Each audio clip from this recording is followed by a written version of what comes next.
There was a time when his smile felt untouchable, straight, white, balanced, the kind of smile people notice without even realizing why. It showed up in photos, in conversations, in quiet moments of confidence.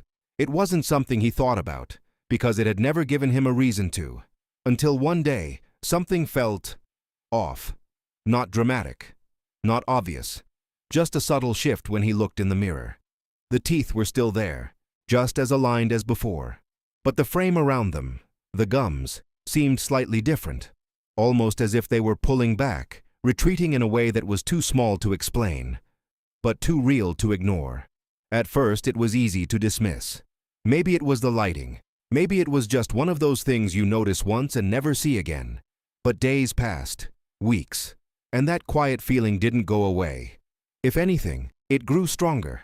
Not because the change was sudden, but because it was consistent, slow, silent, unnoticed by everyone else, but impossible to unsee once you've noticed it. That's when the discomfort started to shift into something deeper. Because this wasn't just about teeth anymore. It was about identity, about the way he presented himself to the world, the way he smiled without thinking, the way he laughed freely, without hesitation. And now, there was hesitation. A second of doubt before smiling, a subtle adjustment in photos, a growing awareness that something was changing, even if no one had said a word. That's the thing about gum recession. It doesn't arrive loudly. There's no sudden pain, no clear warning sign that forces you to act. Instead, it unfolds quietly, over time. The gum tissue, which should firmly support and protect the teeth, begins to recede, exposing more of the tooth surface, sometimes even the root, and by the time it becomes obvious, it's already been happening for a while. That realization hits differently, because it forces a question that's hard to answer. How long has this been going on without me noticing? And even more unsettling, what have I been doing every single day that might have contributed to this? That's where the story takes a turn. Because what he discovered wasn't neglect. It was routine, daily habits, repeated without question. The same brushing technique, the same pressure, the same assumptions about what clean should feel like. And here's where things get uncomfortable. Many of the things we believe are helping can actually be part of the problem. Brushing too hard, for example, something that feels effective, is one of the most common causes of gum recession. That aggressive back-and-forth motion doesn't just remove plaque. Over time, it wears down the delicate gum tissue, using a toothbrush with hard bristles, thinking that more pressure equals better cleaning. Brushing immediately after consuming acidic foods or drinks, when the enamel and surrounding tissue are more vulnerable. Individually, these actions seem harmless. Together, repeated twice a day, every day, they tell a different story. And that's where the emotional weight deepens. Because now it's no longer just about what's happening. It's about the possibility that, without realizing it, he may have been contributing to the very thing he was trying to prevent. That internal conflict, doing everything right and still seeing things get worse, creates a kind of frustration that's hard to put into words. But it also creates something else. Awareness. The moment where confusion starts turning into clarity. The question started multiplying in his mind. When did this actually begin? Was it months ago? Years? How many mornings had he stood in front of that same mirror, brushing with confidence, completely unaware that something invisible was already in motion? That's the psychological trap of gradual change. The human brain is wired to detect sudden threats. A sharp pain gets immediate attention. Blood demands action. But subtle degradation, the kind that happens one microscopic layer at a time, spread across hundreds of mornings, that slips through unnoticed, until it doesn't. He started thinking back to college. Late nights, quick brushing sessions between classes and work shifts. The electric toothbrush he'd gotten as a gift but never really learned to use properly. Just pressed it against his teeth and let it vibrate, assuming technology would handle the rest. The periods of stress when he'd clench his jaw without realizing it, grinding teeth together in his sleep, creating pressure that his gums were never designed to withstand continuously. The times he'd skipped flossing for weeks at a time, telling himself he'd get back to it, that the brushing was enough, that he'd handle it tomorrow. Tomorrow became next week. Next week became next month. And all the while, something was shifting. He remembered his last dental checkup. It was routine, quick. The hygienist had cleaned his teeth, made small talk about the weather, handed him a new toothbrush on the way out. There was no alarm raised, no urgent concern mentioned. But now, looking back, had there been something? A comment he'd dismissed? A gentle suggestion about technique that he'd nodded at but never really absorbed? That's when a new emotion surfaced. Not quite guilt, but something adjacent to it. A kind of retroactive regret for all the moments when information was probably available, but attention wasn't. How many opportunities to prevent this had already passed? The thought sat heavy in his chest. Because if this was preventable, if knowledge and technique could have changed the trajectory, then every day of inaction represented a choice, even if it was unconscious. That evening, he did what most people do in moments of mounting concern. He searched online, and what he found was both illuminating and overwhelming. Page after page of medical terminology, forums filled with people describing similar experiences, some reassuring, others terrifying. Before and after photos that made his stomach tighten. Advertisements for expensive treatments, invasive procedures, surgical interventions. The more he read, the more the anxiety grew. Because the information wasn't just clinical, it was personal.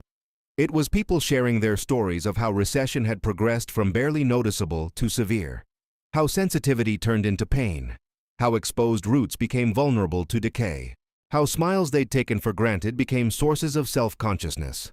One story in particular stopped him cold. A woman in her 40s describing how she'd avoided smiling in photos for years, how she'd learned to laugh with her mouth closed, how something that seemed cosmetic at first had eventually required gum grafting surgery.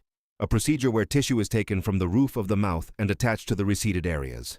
The recovery time, the discomfort, the cost, and the haunting line she'd written. "I wish I'd understood what was happening before it went this far." He closed his laptop, sat in silence, and felt the weight of that statement settle over him. The next morning, brushing felt different, not because his technique had changed yet, but because his awareness had. He watched himself in the mirror, really watched. The angle of the brush, the pressure he was applying, the speed of the motion, and he realized something unsettling. He had no idea if what he was doing was right. It was just what he'd always done.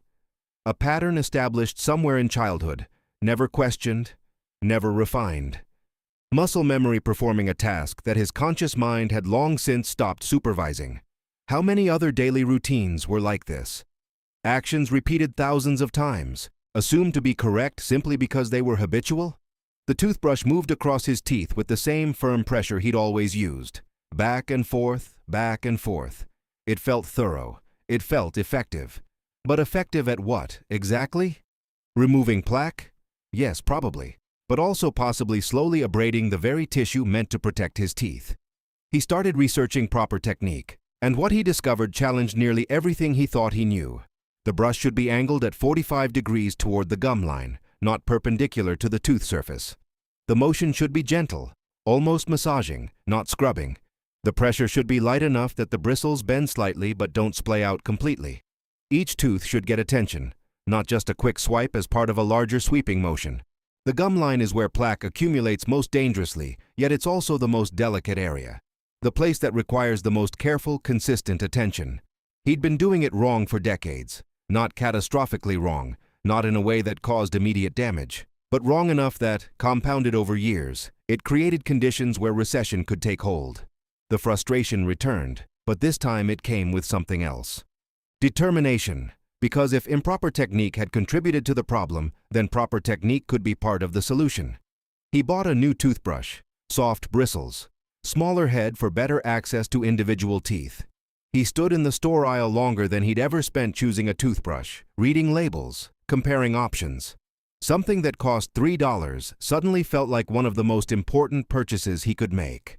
That night, he brushed differently, slower, more deliberately, focusing on each quadrant of his mouth separately, paying attention to the sensation, not just the mechanical action, but the feedback his gums were giving him.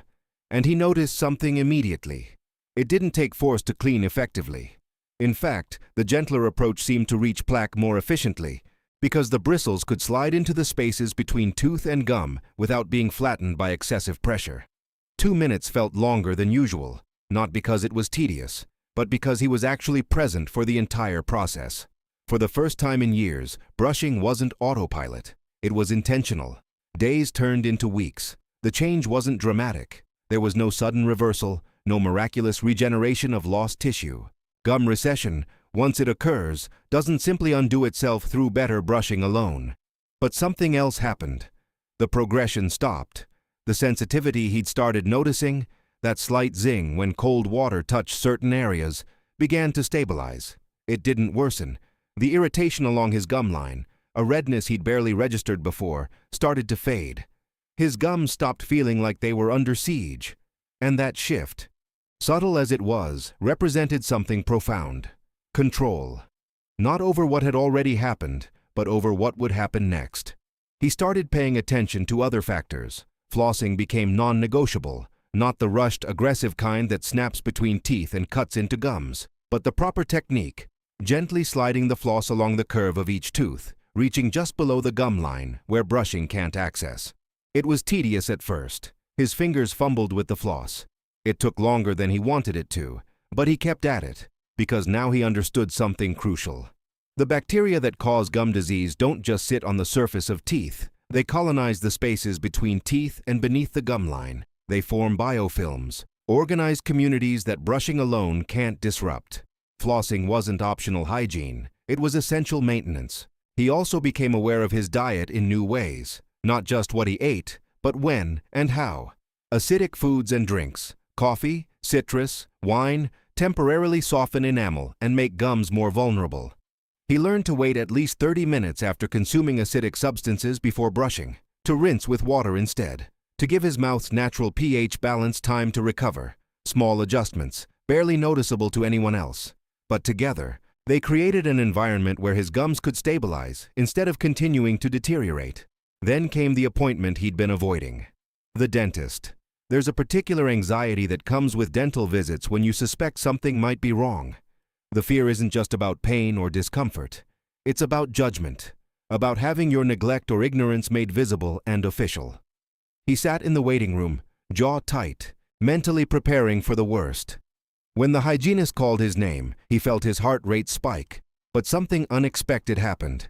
As she examined his gums, checking pocket depths with the tiny probe that measures the space between gum and tooth, her expression remained neutral, professional, not the concerned frown he'd been bracing for. "You've got some recession here," she said, pointing to his lower front teeth. "Probably mechanical. Are you a hard brusher?" He nodded. "Thought so. Pretty common, actually.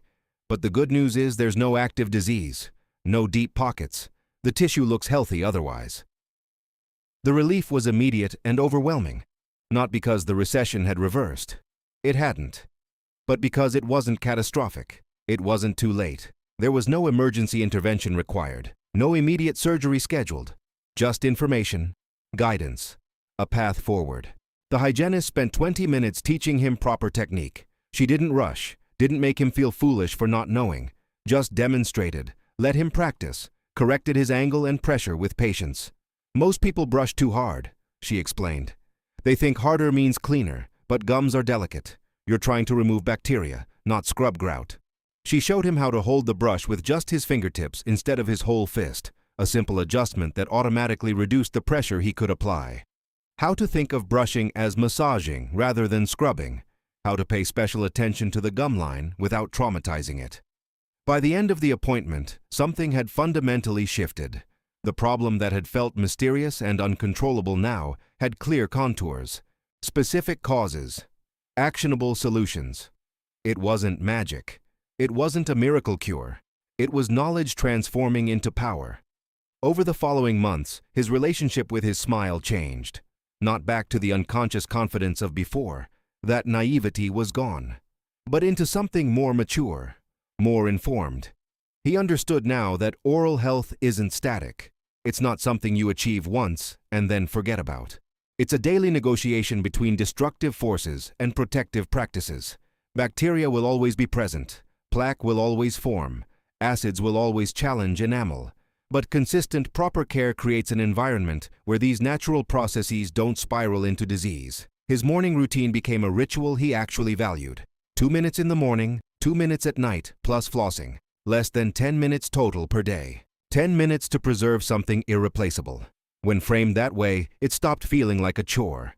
He started noticing things about other people's smiles, not in a judgmental way, but with a kind of empathetic recognition.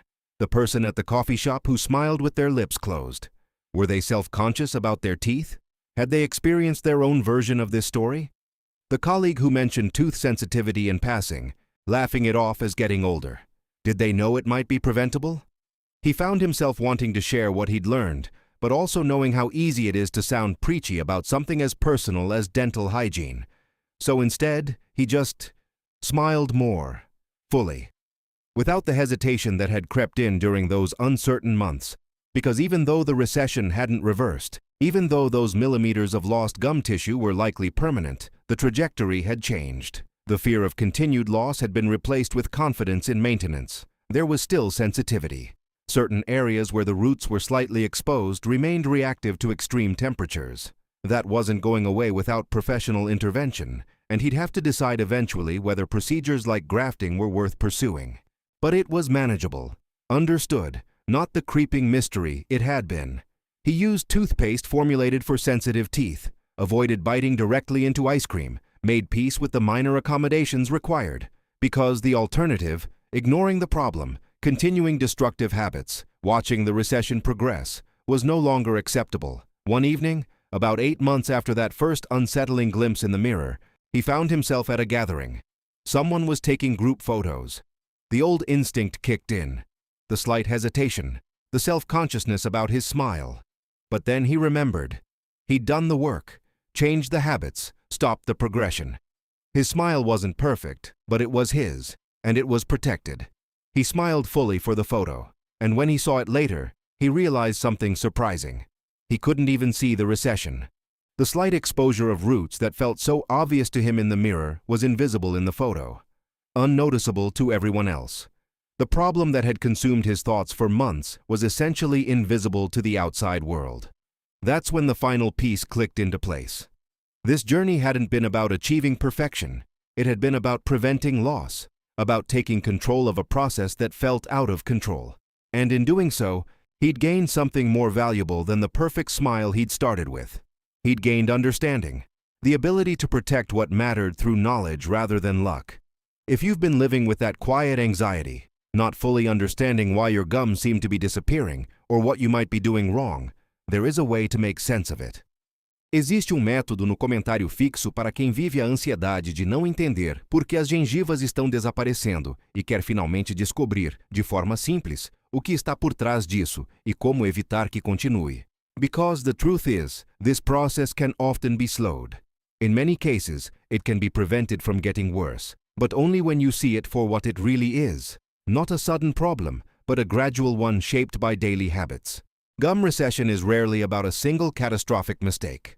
It's about the accumulation of small actions, repeated consistently, in ways that work against the delicate balance your mouth requires. The science behind it is straightforward once you understand it. Your gums are attached to your teeth and underlying bone through a complex system of fibers. This attachment creates a seal that protects the vulnerable root surface and the bone beneath. When that seal is repeatedly traumatized, through aggressive brushing, through bacterial inflammation, through mechanical stress from grinding or misaligned teeth, the attachment weakens. The gum tissue, unable to maintain its position, begins to migrate away from the tooth surface. Once it recedes, the specialized cells that created that attachment are gone. They don't regenerate spontaneously. That's why recession tends to be permanent without surgical intervention. But here's the critical point. Permanent doesn't mean progressive. Just because tissue has receded doesn't mean it will continue to recede. If the traumatic factors are removed, if bacterial populations are controlled, if mechanical stress is reduced, the remaining tissue can stabilize. The gums you have today can be the gums you have 10 years from now. That's not a guarantee. Biology is complex, and individual factors vary, but it's entirely possible with proper care. He learned to identify the warning signs he'd missed initially. Bleeding gums during brushing or flossing, not normal, despite how common it is. A sign of inflammation, of bacterial accumulation, of tissue under stress. Gums that appear redder than they should, or swollen, or tender to touch. Healthy gums are pale pink, firm, and don't hurt.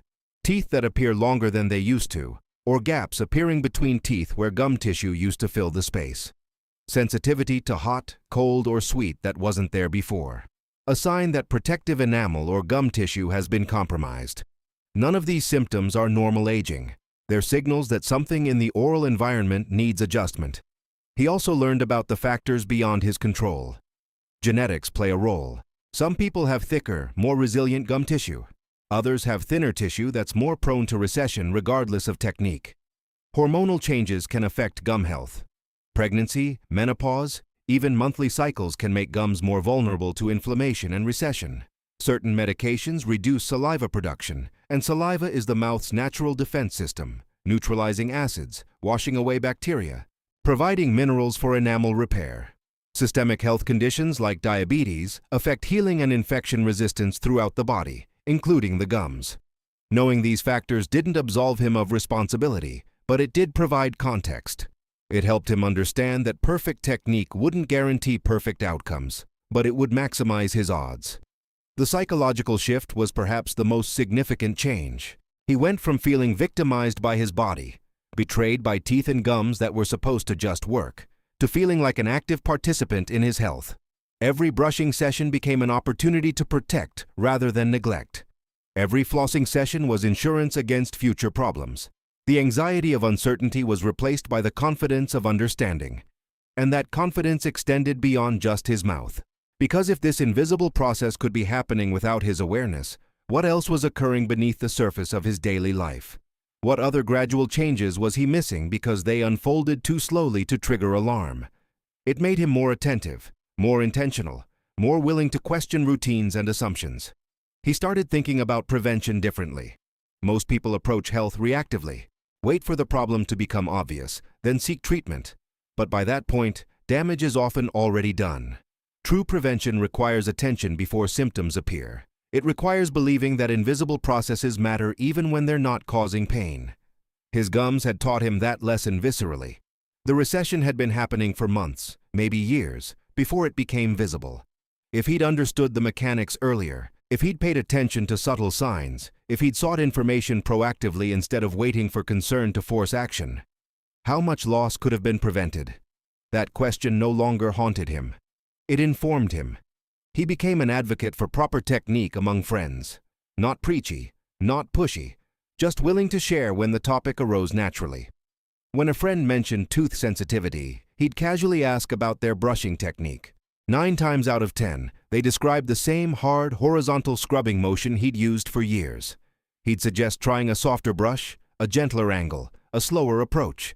Sometimes they'd listen, sometimes they'd nod politely and change nothing. But occasionally, someone would come back weeks later and say it had made a difference, that the sensitivity had decreased, that they'd gone to the dentist and heard similar advice. Those moments felt meaningful, not because he'd saved someone from disaster, but because he'd passed along knowledge that might prevent the same anxiety and confusion he'd experienced. The relationship between daily habits and long-term outcomes became a theme he noticed everywhere. Financial health, small, consistent contributions to savings creating security decades later. Physical fitness, brief daily movement preventing the deterioration that makes aging painful. Relationships, small gestures of attention and care, maintaining bonds that could otherwise fray. Everywhere he looked, the same pattern appeared. Invisible processes, operating slowly, shaped by daily choices that seem insignificant in isolation but become determinative in aggregate. His gums had been a gateway to understanding that principle viscerally. And once you understand it, you can't unsee it. There were still moments of regret. Looking at old photos, seeing his smile before any recession occurred, wondering if that version of his dental health could have been preserved. But those moments became less frequent and less painful over time, because regret without action is just suffering. But regret that transforms into changed behavior becomes wisdom. He couldn't change the past. The millimeters of gum tissue that had receded were gone, and short of surgical grafting, they weren't coming back. But he could absolutely change the trajectory. He could ensure that the recession visible in the mirror today would be identical to the recession visible 5 years from now. That became the goal. Not perfection, not restoration, just stability. And stability, he learned, was its own form of victory. If this story made you see your own habits differently, subscribe to the channel. Because there's more beneath the surface of everyday routines than most people realize. Understanding gum recession isn't just about dental health. It's about recognizing patterns, about seeing how invisible processes shape visible outcomes, about learning to pay attention before problems become crises. It's about the relationship between what we do daily and who we become gradually. Your smile isn't just about appearance. It's about expression, identity, connection. It's how you greet the world, how you share joy, how you signal openness and warmth. And preserving it doesn't require perfection. It requires understanding. Understanding that your gums are living tissue, not static frames, that they respond to how you treat them, that bacterial populations need daily disruption, that technique matters more than intensity, that prevention is measured in millimeters and months, not dramatic interventions. Once you start uncovering these realities, you don't just protect your smile, you reclaim it, not through denial of what's happened, but through acceptance and action, not through fear of what might occur, but through confidence in what you're doing to prevent it. The mirror becomes a different kind of space, not a place of anxiety, but a place of accountability. A daily checkpoint where you assess not just what you see, but what you're doing about it. And every time you brush properly, gently, thoroughly, intentionally, you're making a choice to protect, to preserve, to participate in your own well-being rather than leaving it to chance. That choice, repeated twice daily, 730 times per year, becomes a pattern, and that pattern becomes a life. A life where your smile remains yours, not perfect perhaps, but protected, not unchanging, but stable, not taken for granted, but genuinely understood. That's the real transformation, not from recession to perfection, but from unconscious neglect to conscious care, from anxiety to understanding, from loss of control to reclamation of agency. His smile today carries a different weight than it did before. It's no longer the effortless confidence of someone who's never had to think about dental health. That innocence is gone, but it's been replaced by something more resilient. The informed confidence of someone who knows exactly what they're protecting and how to protect it. Who understands that the mouth is an ecosystem requiring daily maintenance, that bacteria are constantly present, that balance is achieved through consistent action, not occasional intervention.